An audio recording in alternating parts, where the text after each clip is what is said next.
Ladies and gentlemen, I submit to you that it is by the mercy of God that we thrive and excel. You are in ministry here, you are in business. I want you to know that you must perpetually walk in the consciousness that all we are and all that we have is by and large a product of God's mercy. Hallelujah. I told you about a gentleman years ago. This guy fasted, that's the longest I've seen that I know. He fasted for 400 days, 6 to 6. 400 days. I wrapped up the last day with him. And after that guy wrapped it up, he started suffering. And now you are wondering, I'm looking at my life and say, if it is by the investment of spiritual things, some of us should not be where we are.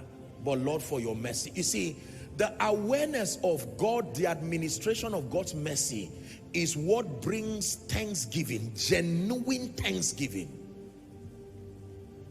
Where would I be if you left me now? Where would I be if you left me now?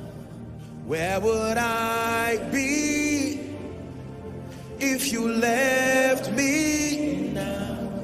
Where would I be if you left me now? There are many of us, based on the kind of training you gave your children should almost be, respectfully speaking, they should not attain onto the level they now have. But the mercy of God caused that when your children left you, God brought prophets and apostles to cover them. They served as midwives so that the adults you now have are not the children. The trajectory of your training should not produce those kind of champions. But the mercy of God. The mercy of God. Some of you, you saw idols eat up your family members, and it's not like you were more spiritual. One of the ones that died was even a pastor while you were an unbeliever, but God meandered you through a crusade, and here you are today standing. Where would I be if you left me now? Where would I be if you left me now? Mephibosheth, when you get to the palace, do not forget that you were that crippled young man at Lodebar. It took the mercy of God for David to bring you. So do not laugh at Ziba. Ziba had 15 sons and not one of them was favored. They were made to walk and serve Mephibosheth. He was a product of a wrong midwife. A midwife made a mistake at his birth and crippled him. He would have remained like that, but God showed him mercy.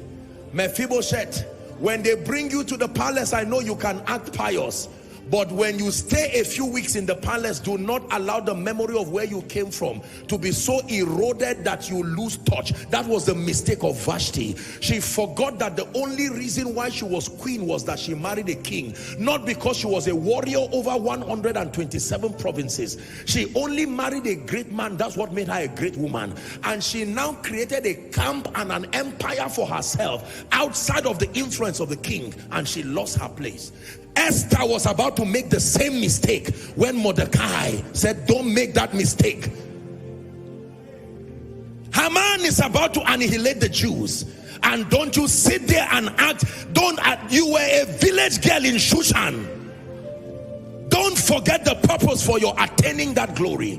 Hear me, let me tell you, ladies and gentlemen, when doors open, be ever conscious of the mercy of God. Do not allow the beauty of the palace to make you look down on others and forget that it was mercy that took you there. Man of God, do not celebrate your ministry and go around sarcastic and being sarcastic and insult people. Shame on this one, small church. Oh, you have forgotten that it takes many years for a building to rise, but in minutes that building can crumble. Listen carefully. You have now become a multi-millionaire. You have now become a billionaire. And you look at everybody and they're like pieces of rag. I'm reminding you that if you want to experience deliverance, you must know how to call for mercy and live in the atmosphere of mercy.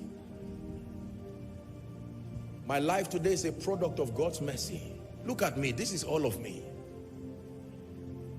There are some things that cannot be done by men except God assist a man. Nicodemus came to Jesus in John 3 by night and said, Rabbi, we know that thou art a man sent from God.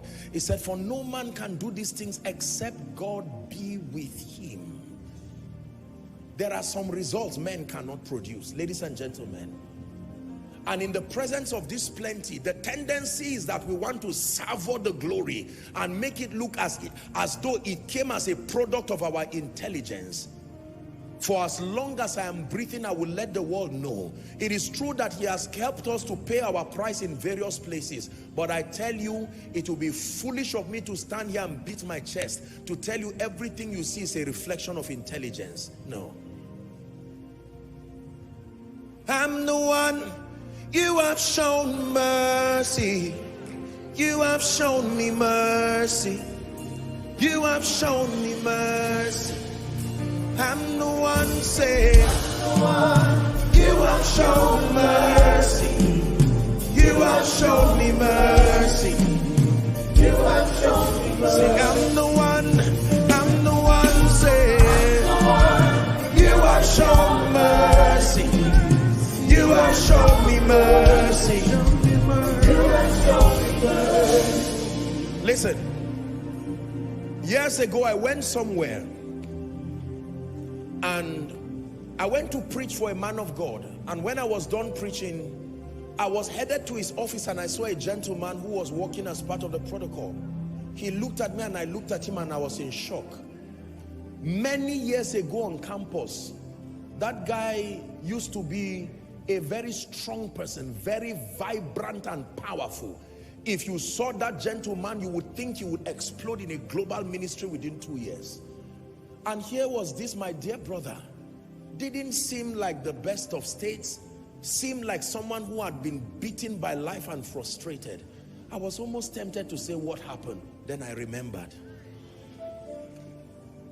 Man, these guys were vibrant. When I say, you know what it means? Campus vibrancy is with the infancy of spiritual work. So you put your energy to it. You look beyond me, oh.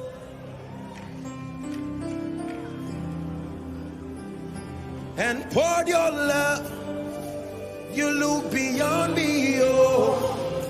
You look beyond me, oh. Sing, I'm the one, say, I'm the one. You have shown me mercy. You have shown me mercy. You have shown me mercy. Hear me. Thank God for these great people that God has blessed me with. But I remember the crowd that was in Jesus's ministry. They were the same people who said, crucify him. So the larger they are, the more the voices that can say crucify you. You will need to cry for mercy. Cry for mercy. And say, Lord, not by our righteousness, but it is by your grace. The deliverance power of God comes in response